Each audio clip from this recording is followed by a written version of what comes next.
வணக்கம். இந்த பதிவு அண்ணன் சீமான் அண்ணன் அவர்களுக்கு. இல்லை, ஒரு நல்ல கட்சி வச்சு நடத்தக்கூடிய ஒரு மனிதன் கொஞ்சமாவது யோசிக்கணும். என்னென்னா, ஒருத்தவங்களை பற்றி பேசும்போது நான் அவங்களுக்கு சமமானவங்களா நம்ம அப்படின்னு யோசிக்கணும். அந்த யோசனை திறமை இல்லை. சரி, ரெண்டாவது சொல்லுங்க, எப்பா அணிலே ஓரம்போ சிங்கங்கள்லாம் விளையாட்டுங்க. சிங்கங்கள்னு நாங்கள் சொல்லணும், சிங்கங்கள்னு சொல்லி மக்கள் சொல்லணும், நாங்கள் சொல்லணும். உனக்கு நீயே சொல்லிக்கிட்ட அப்படின்னா அது தற்புகழ்ச்சி அப்படின்னாங்க. சரியா? எங்களுக்கு தெரியும் சிங்கம் அப்படிங்கிற இடத்துல யாரை உட்கார வச்சு பார்க்கணுன்னு எங்களுக்கு தெரியும். புரியுதா? நீ வாட்டுக்கு வெளியே வந்துக்கிட்டு நான் சிங்கம், நான் புலி, நான் இது, நீ எலிங்கிறது எங்களுக்கு தெரியும். சரியா? ஒன்று. ரெண்டாவது, தளபதி அப்படின்னு சொல்லாதீங்கப்பா. எனக்கு தலைவலின்னு கேட்குது. ஏப்பா உனக்கு கேட்காது? இதுக்கப்புறம் உன்னால் பெட்டி மாற்ற முடியாது. இதுக்கப்புறம் உன்னால் பெட்டி மாற்ற முடியாது ராஜா. அதனால உனக்கு தலை வலிக்கும். அதுக்கெல்லாம் நாங்கள் பொறுப்பாக முடியாது. சரியா? அதே மாதிரி இன்னொரு கருத்துக்கள் சொல்லியிருந்தீங்க, அணிலே ஓரம்போ.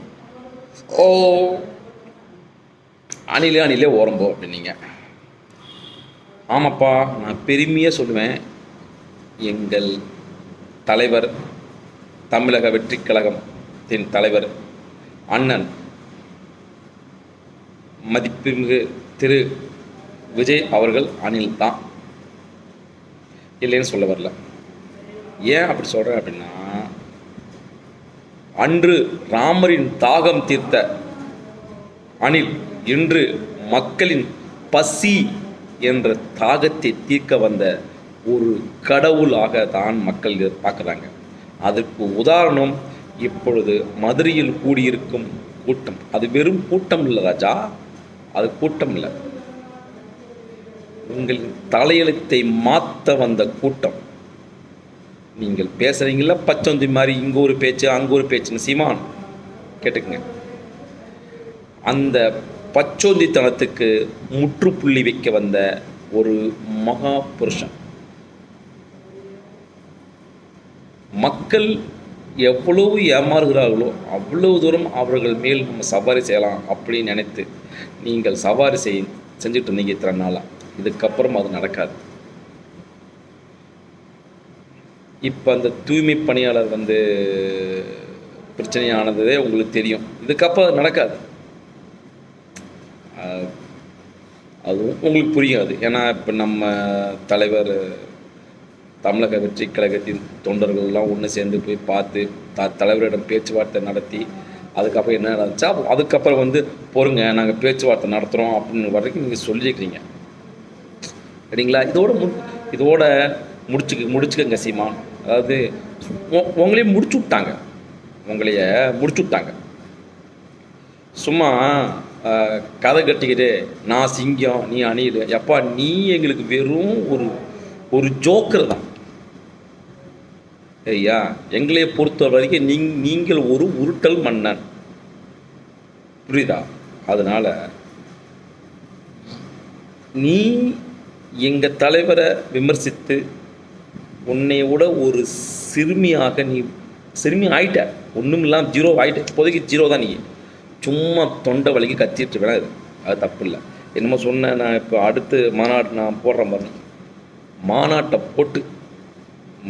அடுத்த மாநாட்டை போட்டு நீ இவ்வளோ கூட்டத்தை கூட்டு உட்கார வச்சுட்டேன் அப்படின்னா, எந்த இடத்துல கூப்பிட்றியோ அந்த இடத்துல உன் காலில் விழுந்து நான் மன்னிக்கிறேன். சீமான் உங்களுக்கு தான். அதனால் அணில் அப்படிங்கிறதுல நாங்கள் பெருமைப்படுறோம். அன்று ராமரின் தாகத்தை தீர்த்த அணில் என்று மக்களின் பசி என்ற தாகத்தையும் வறுமை என்ற தாகத்தையும், மக்கள் எதுவுமே இல்லை, வேலை இல்லாத ஒரு தாகத்தையும், மக்கள் இன்னைக்கு ஒரு ஏக்கத்தோடு இருக்கும். அந்த எனக்கு அடுத்த வாழ்வாதாரத்திற்கு தேவையான எதுவுமே இல்லாமல் தாகத்தோடு இருக்கும் இந்த மக்களுக்கு தாகம் தீர்க்க வந்த அணிலாகத்தான் நான் பார்க்கிறேன். ஆகையால் சீமான் அவர்களே, இதோடு நிப்பாட்டிக் கொள்ளுங்கள். உங்களை கிளி கிளி கிளி என்று கிழித்து தொங்க விட்டு கொண்டிருக்கிறார்கள் எங்கள் தொண்டர்கள் பூராமே. அது தமிழக வெற்றி கழகத்தின் தொண்டர்கள் அனைவருமே சும்மா கீழி கீழி கீழி தொங்க விடுறாங்க. அதனால் அனைத்து உறுப்புகளையும் மூடிக்கொண்டு அமைதியாக இருந்தால் கிடைக்க வேண்டிய அந்த 10 ஓட்டுகளாவது உங்களுக்கு கிடைக்கும். இல்லை என்றால் நீங்கள் போனது வந்தது பூராமே வீடியோக்கள் போட்டுடுறாங்க. நான் போய் நல்லா ஒரு தடவை போய் தேடி பாருங்கள். இன்ஸ்டாகிராம் பக்கம் போய் பாருங்கள், அப்புறம் வந்து பார்த்திங்கன்னா யூடியூப் பக்கம் போய் பாருங்கள். உங்களுக்கு தெரியும், எத்தனையோ வீடியோக்கள்லாம் போய் பாருங்கள், தெரியும். அதனால் உங்களுடைய வெள்ளாவி வெளுத்து விட்டது ராஜா. இதோடு நிறுத்தி கொண்டால் உங்களுக்கு தான் மரியாதை. இல்லை என்றால் ஒவ்வொரு மனிதனிடமும் மீடியா என்ற ஒரு நேரலை உண்டு. உங்களை கிழித்து தொங்குடுவதில் நானும் ஒரு பங்காக இருப்பேன். நீங்கள் சொல்லுவீங்கள, இது பங்காளி சண்டை சொல்லுவீங்கள, இது பங்காளி சண்டை இல்லைப்பா, நிரந்தர சண்டையாகவே மாறும். வாழ்க டிவிக்கே, வளர்க டிவிக்கே. மறுபடியும் சொல்கிறேன், நெக கண்ணை கூட உங்களால் ஒன்றும் செய்ய முடியாது. அதற்கு ஒரே உதாரணம் மதுரை மாநாட்டின் கூட்டம். அது கூட்டம் பூரா ஓட்டாக மாறும். அன்று தெரியும் அந்த புரட்சி மன்னனின் நல்ல செயல்கள்.